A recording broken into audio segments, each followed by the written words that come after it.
Se obtuvo esa medida de sanción en diputados, el alivio fiscal a monotributistas y autónomos. Hay opiniones, se aprobó por unanimidad, ¿no? Pero hay cuestionamientos a todo ese régimen de monotributo, a la falta de equidad que tiene, al impacto que tiene sobre los trabajadores en esas condiciones, monotributistas y autónomos. Así que ahora vamos a tratar ese tema con Iván Sasovsky, que nos atiende aquí en La Pregunta Sin Fin. Hola, Iván, ¿cómo estás? ¿Qué tal? Muy buenas tardes para Iván, ti y muy buen mediodía para ustedes. Gracias, porque también Iván está de viaje. Nuestros entrevistados hoy no se encuentran en Argentina, los envidiamos con buena onda. Iván Sasovsky es un reconocido tributarista argentino. Iván, si tuvieras que hacer un balance en relación a lo que se aprobó ayer en relación a los monotributistas y a los autónomos, ¿dirías que es más positivo que negativo o es neutral en relación a esa protección que se le busca dar? A ver, yo creo que termina siendo negativo porque se trata simplemente de una indexación, que si estaríamos en una economía normal, ni siquiera tendríamos que estar hablando de esto. ¿Por qué digo que termina siendo perjudicial? Porque termina confirmando la poca creatividad desde el arco político completo para poder resolver los problemas de la gente. Esto queda en evidencia y cada vez más porque estos parches que se ponen, que no implican una actualización permanente para definir a un pequeño contribuyente, que es el propósito del monotributo, por ejemplo, y que está caracterizado por justamente las características de un pequeño contribuyente, independientemente de las fluctuaciones de precios, ¿no? Entonces, esa definición es la que se ve atentada cada día con el aumento de la inflación, y los políticos de alguna manera terminan siendo quienes nos terminan dando como si fuera una dádiva, un ajuste que es responsabilidad de ellos mismos. Entonces, desde el punto de vista de la gente, obviamente que es un alivio, porque claramente no necesariamente tienen que pasar al régimen general ni quedarse excluidos. Es una buena noticia porque de alguna manera refleja mejor la realidad, pero sigue siendo un parche, y cada vez que se implementan este tipo de medidas tienen un menor plazo de eficacia. Claro, porque la cuestión, el problema entonces, Iván, es en el contexto inflacionario, los pisos a partir y los techos, las bandas de las distintas categorías de monotributo empiezan a quedar muy desfasadas y termina cargándose sobre las espaldas de los monotributistas, que ganan más porque en realidad hay inflación y no porque estén ganando más en términos reales. En realidad porque facturan más, pero no hay en realidad no hay ganancia. Claro. El problema con el monotributo es que es un régimen en el que todos los argentinos querríamos estar, ¿no? Es el régimen fiscal ideal por la simplicidad, no solo por un tema económico, sino también por el hecho de que de alguna forma es lo único que respeta al contribuyente. ¿En qué sentido eso? Las características. En el sentido del principio de comodidad, que es un principio básico para la recaudación de impuestos, que la gente lo pone en el débito automático de su tarjeta, y que no tiene que estar lidiando con mayores problemas más allá de alguna que otra recategorización. Pero, es decir, es un régimen en el que todo el mundo quiere estar y nadie quiere salir, porque el régimen que tenemos enfrente es el régimen general, que es un infierno en comparación con esto. Ahora, entonces, Iván, sí. ¿cuánto es el mínimo que se puede ganar por año para poder, para empezar? ¿Cuál es el mínimo por año que alguien tiene que facturar para tener que empezar a tributar en la categoría más baja, y cuál es el máximo que tenés que facturar para no ese tope para no salir del monotributo? Mira, lo que quedó en el caso de la prestación de servicio en 3.276.000 pesos anuales de facturación. Recordemos que la facturación siempre se trata de facturación anual, es decir, no es que tengo que considerarlo para quedar excluido de manera mensual. Sí. Y para lo que es venta de cosas muebles, 4.662.000 pesos. Ese es el tope. Ese es el tope máximo de facturación. Con lo cual, las categorías quedan de alguna manera delimitadas para esto en función a esta actualización. Y obviamente surge como contraposición también al exceso de críticas desde el arco profesional y de los autónomos y monotributistas, que de alguna forma también estamos siendo presos de este tipo de actualizaciones para seguir estando en el mismo estado en el que deberíamos haber estado siempre.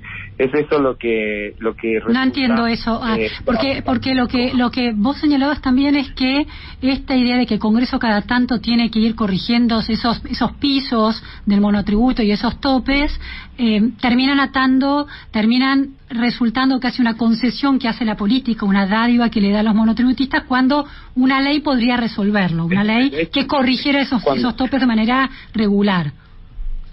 Exacto, a ver, nosotros tenemos un IPC que creo que de las pocas cosas buenas que hizo este gobierno fue poder limpiar su imagen o la imagen de todo lo que tenga que ver con el kirchnerismo y el INDEC. Todo es el índice que está mostrando una inflación que no baja del 5%, de las más altas en 30 años, y esa actualización se debería aplicar de manera permanente a las definiciones de quiénes quedan adentro y quiénes quedan afuera del régimen tributario.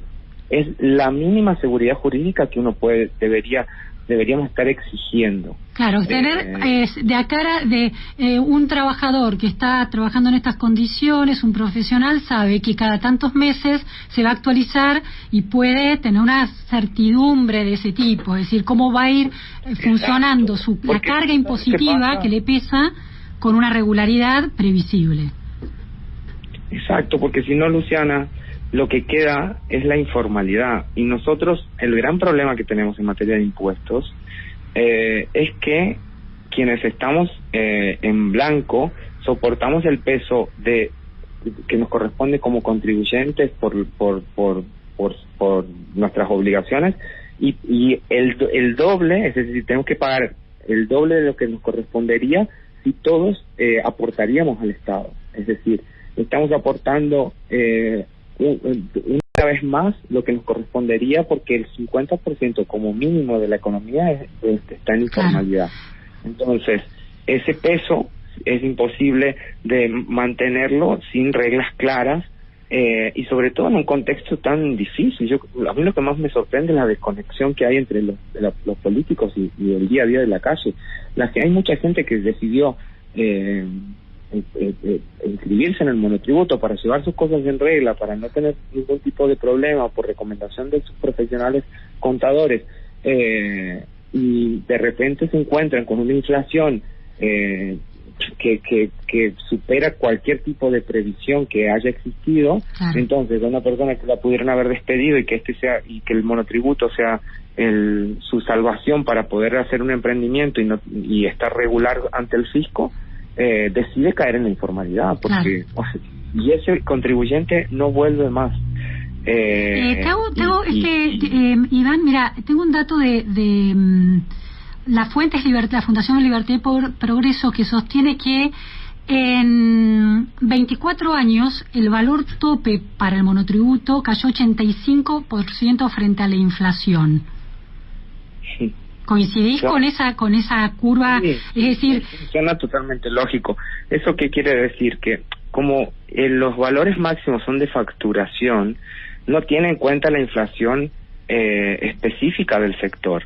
Es decir, no es que el ajuste por inflación o el ajuste que se da ahora para servicios consideró el IPC de servicios. Entonces, yo, por ejemplo, si me dedico a vender cubiertas, no voy a tener el mismo margen que aquel que se dedica a vender alimentos. Entonces, mi definición de monotributista como venta de cosas muebles, como si fuera una sola cosa para todo, o prestador de servicio, como si fuera la misma cosa para todos los prestadores de servicio, hace que se generen estas distorsiones, con lo cual esos porcentajes suenan lógicos con una inflación proyectada de más de del 100% anualmente. Eso es lógico. Iván, había otra observación que dice que entre un empleado en relación de dependencia que gana un cierto monto, que factura, o por lo menos el bruto es X, y un monotributista de igual nivel de ingresos, terminó aumentando la brecha impositiva entre uno y otro. Terminó aumentando la brecha, sí, claro que sí. A ver cómo es eso y por qué es preocupante. Mira, es porque porque hablamos siempre de dádivas, porque la ley del impuesto a las ganancias, que es la que regula lo que quienes terminan pagando el impuesto a las ganancias estando en relación de dependencia y quienes no, hasta antes de la creación de esta deducción especial que se terminó aprobando hace un mes, que funciona como te digo, que por voluntad política, por voluntarismo de la agenda política. Sí, tiene el mismo problema que los monotributistas, pero es más beneficiosa, pero al empleado a ver. Sí, no, pero por eso no va atada ni a paritarias ni va atada al IPC, digamos. Es a voluntad del Ejecutivo, y en este caso el Legislativo terminó tomando la agenda y ajustándolo. Pero esa brecha hace que quienes estén por encima del salario mínimo que no tributa ganancias empiecen a tributar. Sí. Y cuando empiezan a tributar, obviamente que si vos haces el total de lo pagado por el monotributo dividido lo facturado, si lo mensualizás, que es menor a lo que termina pagando el empleado en relación de dependencia mes a mes, una vez superados esa deducción especial que me deja a ver, entonces ¿quién queda más perjudicado en estas actualizaciones? ¿El empleado en relación de dependencia o el monotributista? No, el monotributista, siempre. Más perjudicado. Siempre más perjudicado. Quizás lo dije distinto recién, pero siempre es el monotributista y el autónomo los más perjudicados del sistema frente a la actualización. Claro, que no hay ninguna justificación para pensar que debería ser un trato diferencial que perjudique a monotributistas y autónomos. Son trabajadores de los mismos niveles de ingresos, deberían tener un trato impositivo parecido. Exacto, pero digo, al contrario, porque, a ver... hay incertidumbre además en el monotributista y en el... Tiene que despertarse todos los días e ir a trabajar enfermo en cualquier condición, cuando el empleado en relación de dependencia tiene mayor cobertura en todos los sentidos. Tiene licencias por maternidad, qué sé yo, cuestiones que no existen para los monotributistas ni para los autónomos. Y a su vez hay un claro sesgo sindicalista dentro de este tipo de medidas que hacen que se consideren. Yo me acuerdo cuando se aumentó el año pasado a 150,000 pesos, que ahí parecen nada, pero en aquel momento era un montón. Se había incrementado por encima de la inflación la deducción especial. Y yo en aquel momento planteaba que eso era premonitorio de la inflación futura que se iba a venir. Y fue así. Y ahora apenas alcanzó a compensar la inflación de estos meses, que a su vez, como todos sabemos, tengo tarifas planchadas, precios de los combustibles planchados o regulados de alguna forma, precios de las prepagas. Entonces es una olla de presión, pero que en todo el sistema tributario está sufriendo este tipo a la inflación, porque eso distorsiona absolutamente a todos los contribuyentes, pero los empleados en relación de dependencia terminan siendo los menos perjudicados, porque todos terminamos mal, pero son los menos perjudicados porque tienen mayor cobertura. Otra cuestión que se planteaba ya dentro de las categorías de monotributistas. Perdón, también son presos, quiero aclarar algo, también los empleados en relación de dependencia son presos del impuesto a las ganancias, porque se les retiene antes de que les llegue a su bolsillo. Cuando los autónomos tienen que pagar el impuesto una vez terminado el año, con lo cual también la recaudación de la Argentina en gran parte se justifica por los retenidos empleados en relación de dependencia, pero son los más seguros del sistema en una situación de pobreza extrema en la que estamos. Claro. Y Iván, en relación a las categorías del monotributo había también planteos, cuestionamientos, porque se le bajó la tasa impositiva a la franja más alta del monotributo, que andaba por el 5%. ¿Cómo es eso? Disculpame, Luciana, ¿me repetís la pregunta? Que se le bajó la tasa impositiva a la franja más alta del monotributo. La tasa que se termina pagando, porque en realidad son cuotas fijas, sí. O sea, no hay un Pero se benefició la tasa al monotributo más, a la franja más alta del monotributo, ¿terminó beneficiado y perjudicado las franjas más bajas? En realidad, como lo que cuando uno ingresa al régimen termina pagando un monto fijo, después esa parte de tramo por tramo se va ajustando, pero hay un monto fijo que al principio es más alto, entonces parece que tiene mayor incidencia sobre los ingresos, pero yo miro el monotributo como un todo, porque la recategorización, plantear ahora quién se va a ver perjudicado, quién no, cuando una inflación proyectada vas a ver a cuánto va a llegar, realmente hay que tomar, como te decía, la definición de monotributo por el monto máximo a facturar, que son esos valores que di, porque es ahí a donde se va a tener que dar la próxima batalla para la actualización, para que la gente termine estando dentro del régimen. Adentro del régimen va a estar cubierto por tasas relativamente razonables, pero hablar de escalas con una inflación tan acelerada, me parece que no tiene mucho sentido.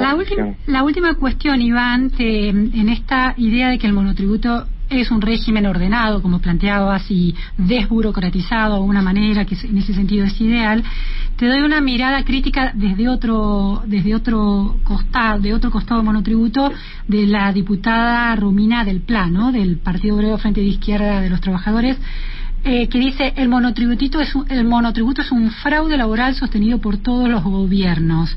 Dice, es un fraude con el único fin de ahorrarle a las patronales los aportes de los trabajadores y jubilación, aguinaldo, vacaciones pagas, licencia por enfermedad e indemnizaciones. Este régimen de precarización y tercerización laboral ha crecido, se ha profundizado y continúa extendiéndose.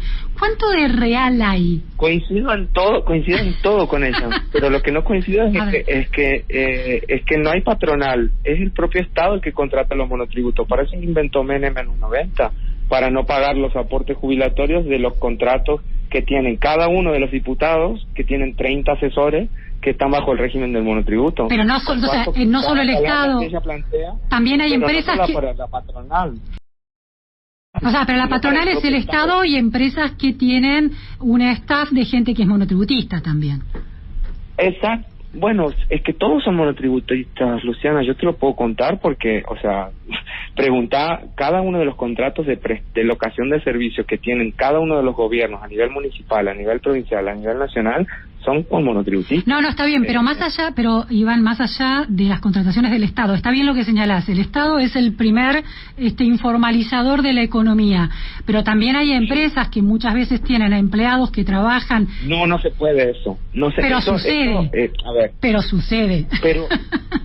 Sí, pero no, te juro que no es la mayoría, porque el empleado generalmente sabe que eso no está permitido y sabe que el empleador que corre un riesgo muy grande, digamos, hay jurisprudencia.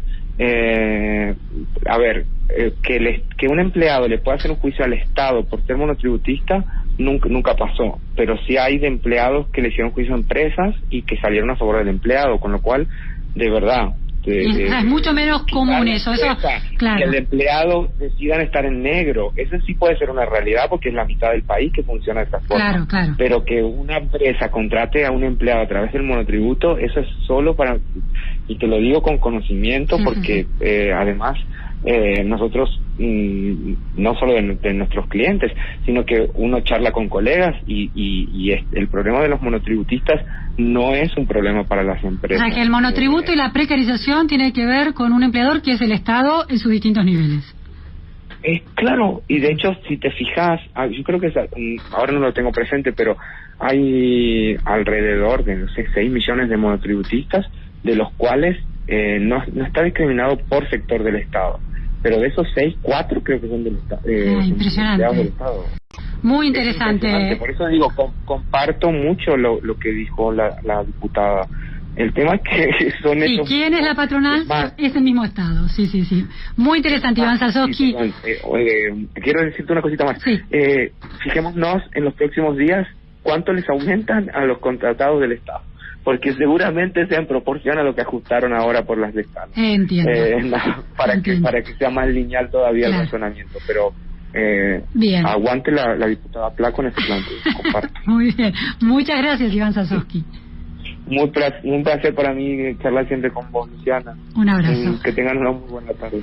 Bueno, 6 millones de monotributistas, casi 4 millones, calculaba el tributarista Sasovsky. En realidad están trabajando por el Estado, el precarizador, como sostenía la diputada del Plan. Hemos llegado al final de